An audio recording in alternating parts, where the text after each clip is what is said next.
It's generally understood, Rook City is the city of crime. Nobody is safe from the pesky squabbles of crime lords throughout the city, but few actually understand that nearly all crime in Rook City is actually organized by one single group, known as the Organization. The Organization is a group of powerful underbosses led by a mysterious figure known only as the Chairman.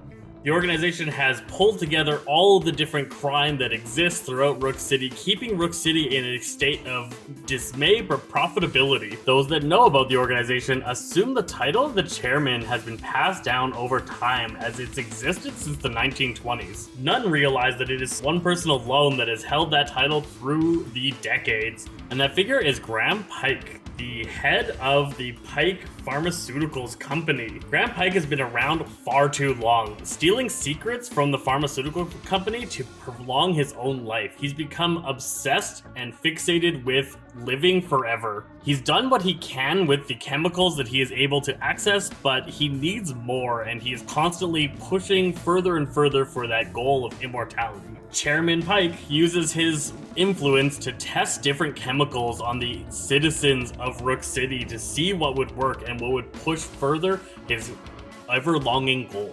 Sophia Ann Isabel de Leon, an orphan immigrant from the Philippines. Sophia Ann was left to fend for herself in the Rook City orphanage. She gained a sense that being strong was all that mattered, and she pursued that goal to ever increase her own capability. Sophia trained in martial arts underneath the character of Mr. Fixer, or Blackfist at the time, and learned martial arts in that community. When several of the members of their dojo were killed by the organization, the dojo was closed, and this left Sophia in a weird position of having the capabilities of martial arts without having the appropriate discipline trained into her to resist using that to further her own gains. She used her strength and ruthlessness to rise up the ranks of several different gangs in Rook City, slowly learning about the organization and becoming a member of its ranks. She eventually managed to meet the chairman and was promoted up to his right hand after he saw the potential within her and her ability to get what he needed done. This deck is a very unique deck. It's a very unique experience in the game of Sentinels because there are two major targets in this fight with their own separate decks. This is the first time that this has happened, and it's a very unique experience. The two decks play quite differently from each other, but play hand in hand as well. So there is a symbiotic relationship between these two characters as there is in the storyline, and they play off each other quite well while having different strengths. The chairman is the leader of the underbosses, and under them is all of the thugs. Within the chairman's deck is the ability to organize people that are loyal to him, and that is his strength. So he is going to use his deck to put out loyalists that will listen to him and do what he needs done. However, due to his constant need to stay above the line and in the good graces, he cannot be the active commander of these individuals, and so that's where the operative acts. So the operative's deck works around activating who is currently out in play, who has been recruited into the cause, where the chairman's deck is about getting those characters onto the field and then giving the orders out to the operative. You can see that off the bat on their cards. What the chairman's card does is activates the operative and then waits for there to be too many of his underlings destroyed. That's all it really does. Where the operative's card, she gets down and dirty and does actions. She also pulls underboss cards out of the chairman's deck, getting them into play and forcing them to activate. What does this mean? Well, underbosses are crime bosses. There will be several of them throughout the game, and once you've defeated all of them and have managed to activate the chairman, he recruits a new set of them out into the field that you have to be able to take out. Each of the underbosses is going to have a different role within the organization and a different minion that they activate. So brokers are going to activate informants, and then they're going to force discarding of decks. Informants are going to follow the same kind of line. Whenever the first time an environment card is played each turn, a hero discards a card. These two are all about discarding and controlling the player's decks. Next up would be the fence and the thief. This is going to be about destroying the ongoings and items of players. So there's going to be discover a thief, then bury the villain trash, activate orders on the thief. Over on the thief side, it's going to be orders, destroy an ongoing or item card. Also, the first time an environment card is played each turn, destroy one hero, ongoing, or item card. So again, playing off each other to force destruction of ongoing cards and control of the field. Each of the different underbosses has an associated minion, and that minion is going to do something similar in line to what that underboss needs. So the enforcers and the muscles are going to be beating on your players as well as protecting the other thugs. And then finally, there is going to be the deputies and the crooked cops, and they're going to defend the underbosses and protect the crime family itself, as well as heal up the thugs, keeping them in good places. There are commands and orders that are going to exist throughout the different characters, and higher up characters always command lower characters to do things, and then lower characters react to those commands with their orders. So the chairman commands the operative, and the operative commands the underbosses, and the underbosses command the thugs, and then the thugs actually are the ones that do the work, as a crime family actually would. This makes sure that the higher ups in the crime family are never caught and never held accountable to their actions, and they're able to get through with the duties they need to do, and the thugs end up getting the brunt of the force.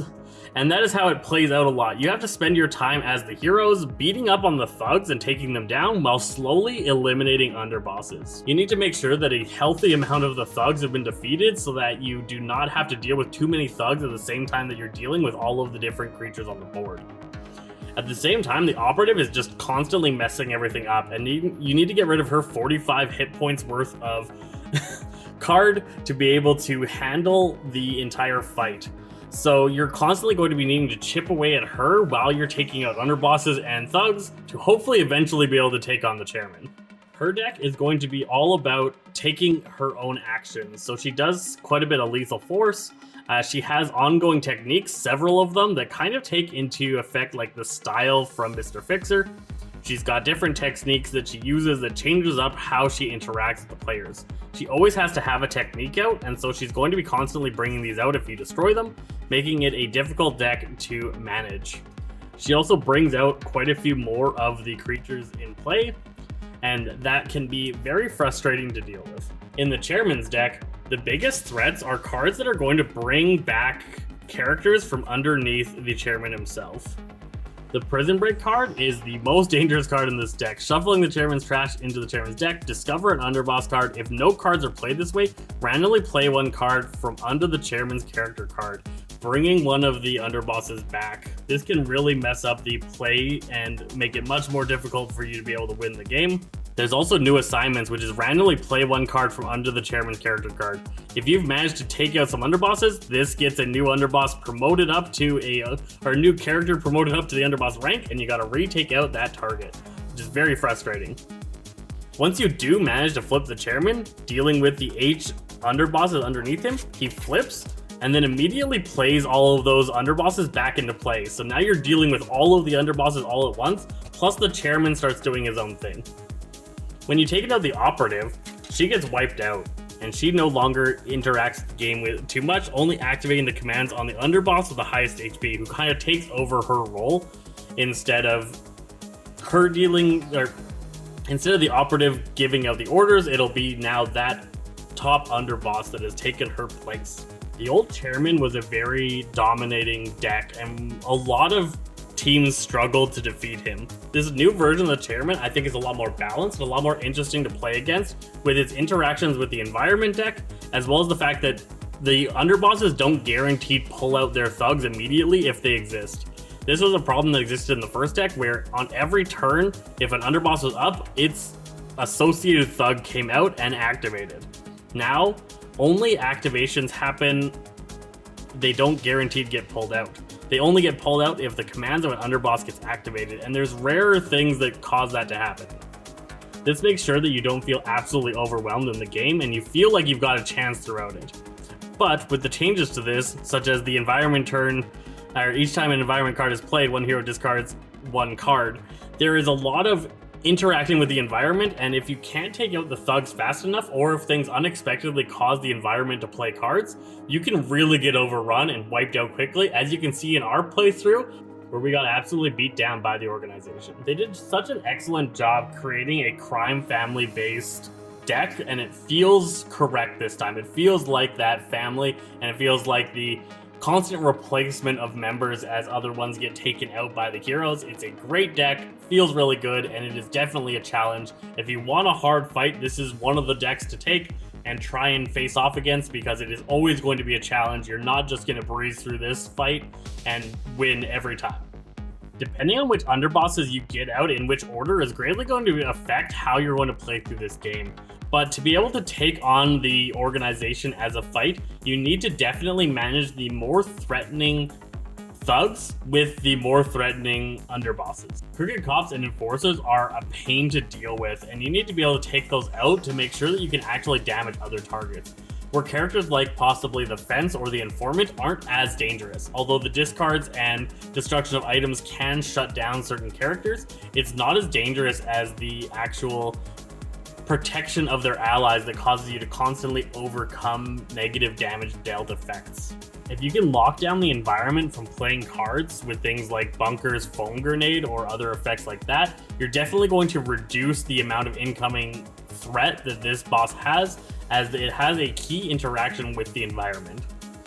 If for whatever reason you accidentally play cards from the environment, you're probably going to have a harder time fighting against this character, so it's definitely something to watch out for. In our game, when they got 2 hitmen out and then 2 turns passed where we weren't able to take them out due to Crooked Cops, that was 4 projectile damage per character per turn going out from all these hitmen. These are definitely targets that you need to take out if you can't control the environment deck.